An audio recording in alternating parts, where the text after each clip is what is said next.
Welcome to the Rational Egoist. I'm your host, Michael Leibowitz, and today we are going to talk about the importance of authenticity. And to help us do that is a licensed marriage and family therapist with a specialty in trauma, Susanne Babbel. Welcome to the show. I'm sorry if I mispronounced the name. It's German and it's tough. I got the American accent. No, I'm totally fine. You did great. Thank you very much. Yes. All right. The obvious question is, what does it mean to be authentic? Yeah, and it's a good question. Really, what we think it is about is how we show up with other people around us.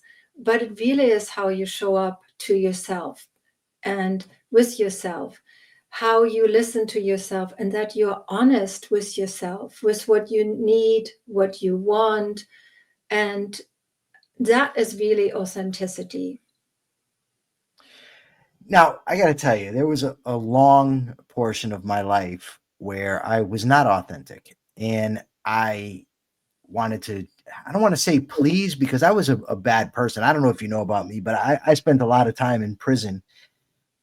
But nonetheless, I was trying impression management. I just wasn't trying to cater or to impress good people. I wanted to impress the gangsters, the tough guys. Why do people do that? Why do people try to hide who they are from people? Why is authenticity such a challenge? Well, a lot of times it comes from how we grew up or from our culture, from our society. And so thank you for sharing that. That must not be easy to share because, like you said, you wanted to impress a different crowd, right? And so a lot of times it is um, that what something that we learned during childhood. Did you ever find out why you wanted to impress a certain crowd? That you wanted to be strong or like tough or sometimes, yeah. Yeah, I know exactly why I did what I did. Yeah, I can share it. I don't mind. It's I've talked about it a lot. I've written about it in a book. But Oh, okay. um, growing up, my father had like this reputation for being a tough guy, and my father was always in trouble, and the kids in the neighborhood looked up to him. And I wanted to be like my father. The problem with that was my father was a big guy. I'm not, and I was a small kid. I'm only now 5'8", 175 pounds. So, given that I couldn't fight, I wasn't big. I got beat up, and I wanted to be tough. So I just decided to take this to extremes and become a very ruthless person. And I wanted to impress my father. I wanted to impress people like my father. Now, there's a lot of things. Parts of a person are very multi-determined, right? So there was a lot of other things going in, but that the reason that I chose to express my insecurities, my fears, my doubts about myself in that way is because I chose my father as a model, and then I tried to be like him. Yeah, and that's what happens to pretty much everyone, right? So it depends on how we grew up. If you had a parent that's successful in other ways, you saw it as successful in that area, probably. And so if we see like, oh, I want to be, if your father was a hotel owner and a businessman, then maybe you would have wanted to go into business and be and successful in that way, right? So it's like they role model what success is, and they also shape our whatever they expect from us, our parents. That's usually what we want to live up to, but mostly it is because we want to be loved by our parents. We want to connect. That's also for survival, because if we don't connect to our parents, if they don't love us, what happens then, right? And so it is for survival reasons. Also, they call it attachment. If you have that's your attachment figure, right? That's what they say. And so whatever your attachment figure can also be your caregiver, a nanny, or if your grandparents took care of you or another relatives, that can also be someone you bonded with. But it is usually for survival that we need to connect, and we also love our parents. So it's not only survival, it's also love that causes us that we want to live up to the love. We want to be, yeah, that's what everyone wants. So no matter what your parents do, that's usually what we try. And I remember even my mom was a waitress, and I remember going to school, and nobody went past ninth or 10th grade in my family, right? And so when I went and studied, I got my received my PhD here in the United States. But it was this, woo, do I still belong? There's this belonging, wanting to belong. It's like, do I still belong to my family? That how do I bridge that gap, right? And so it is how, and here in terms of authenticity, how do I stay true to myself? I really love this path, but it's not better than anyone who didn't get a PhD. It's about that I still have the attributes that connected me from when I was very little with my family, right? So, but and it is then to say, well, this is me. Can I be honest with myself that this part is me, that I really love learning and I really want to take this path? And for me, it was always this path, not always actually, but this path of wanting to learn, right? And so, and always, I think I could go back to school. I didn't like school in Germany too much, but then as I got older, then it became more fun to learn, especially when I could choose the fields that I like. When I was psychology, if it was other ones, if it was chemistry that I couldn't relate to so much, so then I didn't have fun learning chemistry, right? But so it is really about, even though your parents and you want to be loved and they have maybe an expectation, or you assume they have an expectation, or you were maybe praised for being strong and praised for doing the things you did, and I wanted to be praised for what I did, but I think it created sometimes a gap. It's like, how do you find how that honesty with yourself, who you are, and how do you find that, right? Does that make sense? It does. Now you mentioned attachment, and that's Yes, very, very important. So initially, yes, the attachment stuff that was done with monkeys, and then they were studying childhood attachments, infants and how they attach to their primary caregiver. But these attachment styles can carry over into adulthood. So, without yes. getting too much into it, my attachment style was anxious ambivalent. That's what I was. There's also There's all, secure. There's then there's anxious avoidant, and there's one more I don't quite remember. But ultimately, what this comes down to, this why a lot of people are not authentic, right? It's because they're afraid if they are, then we're going to be rejected, right? exactly. That people are not going to embrace us. We're going to lose the people that we care about. So Yes, then instead of being whom we are, we put on a mask for yes. everybody else, right? So And what are the dangers, though, of doing that? yeah, Because all behavior is functional. We do it for a reason, because it works at some level. But in order to get people to alter this and to be authentic, it seems that we have to understand what the dangers of inauthenticity are and what the benefits of being authentic. So, what harm is caused when we become something that we're not? yeah, it is so important.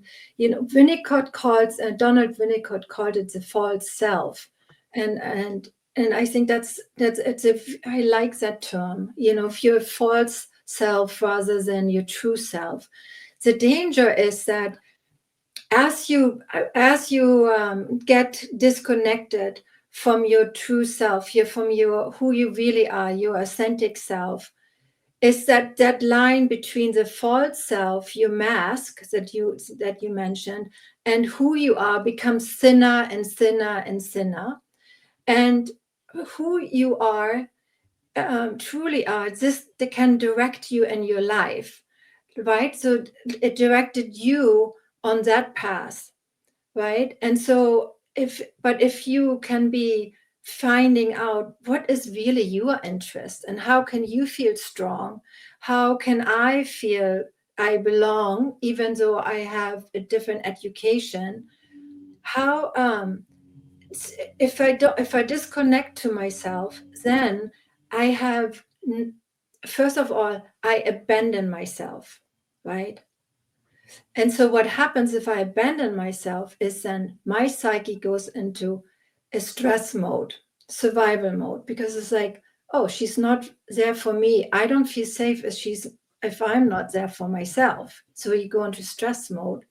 So that's the first. You go into fight, flight, freeze, and you're in survival mode.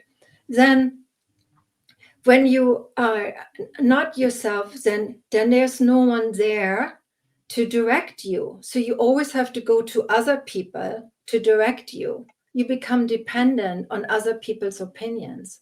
You become dependent on their expectations, on their approval, right? And there's a balance. I'm not saying we never want that. We never want to meet expectations or anything like that. But there is not for the price of you abandoning yourself. That there is a balance. Sometimes we have to meet expectations, even though we don't. That's not really who we are. But acknowledging and being there for ourselves, like, that's not really my interest. Maybe I can do something else. But what happens, the more we abandon ourselves, the less we feel energized. We lose energy because only then other people fill up our energy when they approve of us, right? We don't feel motivated. We feel, what I hear a lot is we feel lonely. And why? Even if you are in with your friends or at work with hundreds of people, people feel lonely. And you know why? Because you are not there. You abandoned yourself. You are not with yourself. So if you can't find yourself anywhere, then you feel lonely because there's no one there. If no one is there, then you can't connect. No, people can't connect with who you are. Right. And so there's no one to connect to. So it also, your friendships become superficial, or your connections become superficial, and your life just feels off. And that's what I was writing about in the article. Your life feels off because there's not enough of you there. Either one, there's just very little left, there's nothing left, or there's just a little bit disconnected, wherever you are on that scale.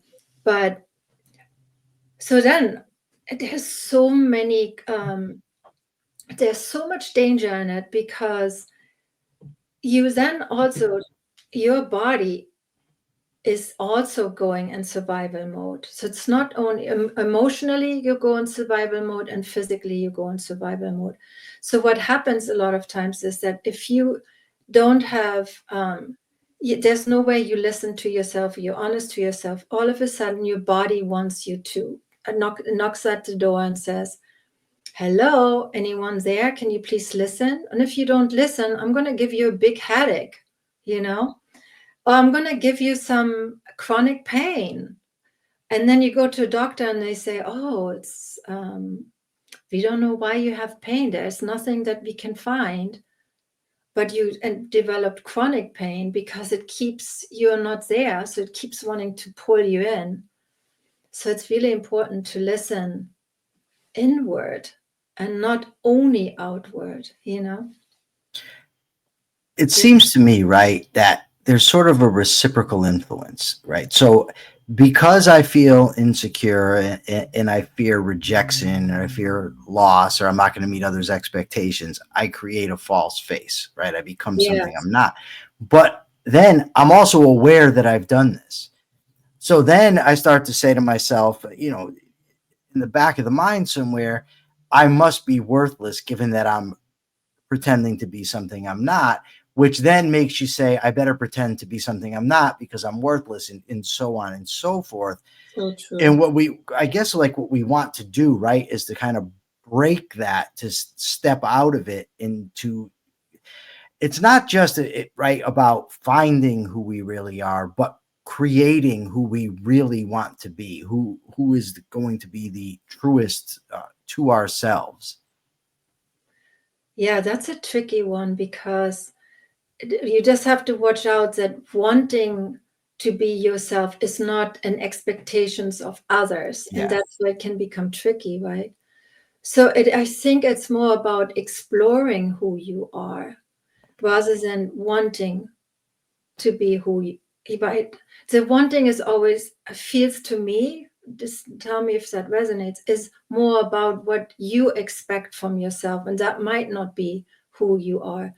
And a lot of people tell me and say, I don't know what I want. I don't know um, what I like, what hobby I should try, right? And so, oh, I want to play the piano. I want to be good. I'm going to study math because I want to be good in math. But is that really your interest? Or is it a hobby that maybe is not um, as popular with other people, or people like, "Well, why do you like that? Why do you like, I don't know, like knitting, or why do you like this or that, right?" So rather, that's why I want to caution you is to go with who you want to be. Maybe if that resonates with you, great, right? It's like, ooh, I really like this. And so therefore, I really want to evolve and grow. That will make me feel good. But be careful that it's something that you explore, that it's really you, and Yeah. explore that you really like it. See what I mean? Yeah. What I really mean by developing into who we want to be is if we set a goal of, I want to be a person of integrity and I want to be a person of character, a good Oh, person, right? yeah. But within that, there's a lot of room for being who I want to be. Like, I want to be productive.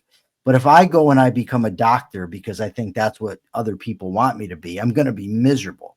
So I Yeah. have to explore what is truly important to me, the type of work that I want to be, the type of activities that I want to engage in. But it has to be a process coming from within and not looking to everybody else for who they expect me to be or what they expect me to do. Yes, exactly. And once you figured out, okay, say that one more time, you would want to be a respectful person. You would want and be a person of integrity. Yes. Right? And so, but again, make sure that it is how you would show integrity, and not Yes. to give yourself up and please other people, but have show integrity, but with boundaries. I mean, that's a psychological term, and a lot of people actually don't know what it means, right? But it's that it's in alignment with who you are, and not to give yourself up so that other people feel that you're in integrity. What, Yeah. like, define to yourself, what does that mean, integrity, right? And I love that when you say that, it's like, oh, I want to evolve into that. And then also really, if you if you're not good at something but you really want it, that you are there for yourself and say, wow, I'm not good at this yet. How do I get there? And take it step by step, 1 minute at a time. That's a little bit of what I'm writing about right now, is 1 minute at a time, because a lot of times we get overwhelmed. So, okay, how can I show integrity to myself And then it's easier to also show integrity to others. Now, what I did is I couldn't, while I was trying to pretend to be a tough guy, right? Yeah. It got to the point where I hid from myself almost in many ways the fact that I was not a tough guy. I blocked myself off from information about myself. Not that it never came in, but by and large, I tried to keep it away. How common is that where people will actually try to hide from themselves? All the time. It just, and everyone does it differently. I just talked to someone today, and I'm just going to share a little bit, is that she has chronic pain, and she didn't want to show that at work because she was afraid that then she would not be seen as productive. And then she made the conclusion that people would not trust her, and so many assumptions about if she would share that she had chronic pain, what would they think? And so she would hide in fear of seen in a certain way. There's also not belonging, for example, or not fitting in, or not being rejected. But so I think a lot of people hide, and sometimes you're forced to hide too, right? It's I remember many stories of clients who are gay or lesbian or or minorities, or where you have to hide because society doesn't, or culture doesn't accept certain parts of us, and so is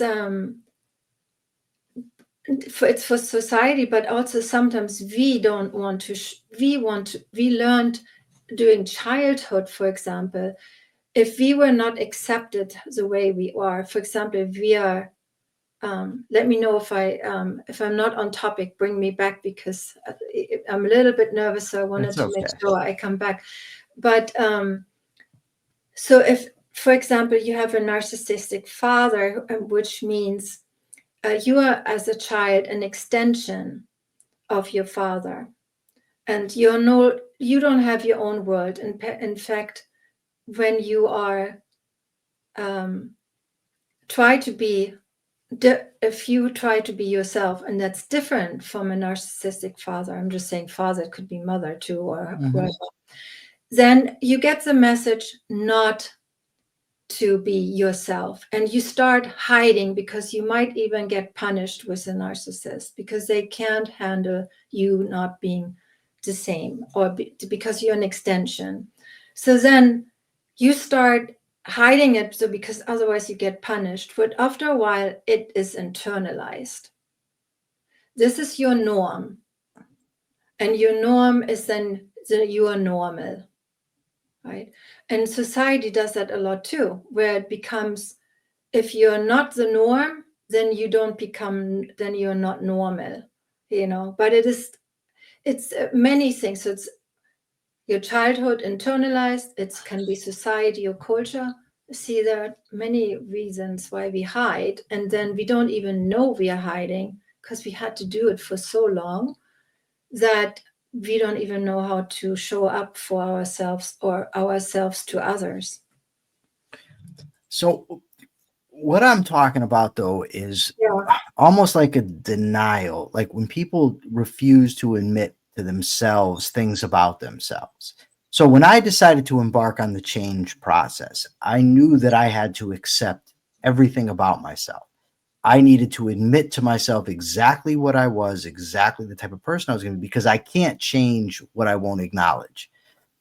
But there were things that I hid from myself my whole life. And to bring those into awareness can be painful, right? Yeah. So it seems like once we get into the habit of pretending, we also pretend to ourselves. Does that make sense to you? Am I more clear in explaining it? Yes, yes. It's so true. If you can't accept yourself, then and then you're in denial of who you are. Yeah. And accepting yourself can come with a lot of pain. And again, I think there is that link. If you didn't feel accepted as a child, for example, then how do you accept yourself? You feel like you're an unacceptable person, and I'm not speaking in a I don't I the problem whenever we talk in terms of psychology, it Yes. can come off as if it's deterministic, but I'm a big adherent to the idea that we make our choices, so it doesn't have to be this way. What we're Yeah. talking about is the why, but all through the why I could have acted differently. I didn't. But okay, so we got into, But you were not role modeled probably a different way, right? say that again. Maybe you also weren't role modeled a different way. No, the problem is there were plenty of role models in my life that I didn't choose them. I looked at, like, in the neighborhood, we had good kids and bad kids. I went and hung around with the bad kids. That's who I wanted to impress. In school, there were smart kids and there were troublemakers. I went to the troublemakers. That's what I did all throughout. But so people do this. They hide from themselves. They hide from others. They are inauthentic. It causes psychological symptoms, physical symptoms. Yes. What is the path? What are some strategies that people can use to become more authentic? Yeah. One is to really listen within. We are so focused on other people, but just on it, it's almost has to be a kind of a daily check-in, just like brushing teeth, I feel. It's like, oh, what am I feeling? What do I want? We can get so we're so busy in our lives too, and there's so many things that um, we want in our lives sometimes, and also being busy is can distract us from who we are, right? And so making time, it's almost, yeah, making time for yourself to listen inward. What do I feel? What are my emotions? So in the article that you saw, I said bring out the emotional wheel. So when you Google, there are different emotional wheels, and some are very complex and some are simple. So my clients, they choose different ones. Sometimes they feel like a simple one is all they can take for now, and that's totally good. That's totally fine. You can even start with one that they use for children. Why not? If like some people have no access or very little access to emotions, so then you can't know what you're feeling. If you like if you feel mostly anger and you don't know what other emotions, you can't feel them, then how do you tap into, well, that makes me sad, or or you don't have access to anger, then only other ones, then you only want to have happiness, then how do you know if you like something or not? And so the strategy is to listen within, take the emotional wheel, and look, what do I feel right now in this moment? Or what do I feel when he said or she said that? What do I feel if I do this? If I go and start this hobby? Listen within. That's a good strategy. And being honest with yourself, you know? That's a big key, is the Yes. being honest. But I have a question. I want to get into the honesty because I think it's vital. But Yeah. can living inauthentically lead to emotional blunting, where you're like almost not feeling anymore because you've, I guess, forgotten what you value, forgotten what is important to you? Yeah, definitely. Yeah, See, that's easy. years ago, I read a book. Well, I have it right here. Wow. Psychology of Self-Esteem. And in the book, the author talked about, if you want to know what you value, you want to know what's important to you, pay attention to your emotional reactions. Yeah. And it reminds me of someone that gets angry when someone talks about him and then says, I don't care what that person says. Well, you may say you don't care, but your emotional reactions tell me something different. But it occurs to me that if somebody has been emotionally blunted, that this is going to be a difficult process, and that person really would have to pay close attention to what they're feeling, to Yes. make themselves acutely aware of what's going on, because those emotions aren't popping, right? They're not jumping out at them. Yeah.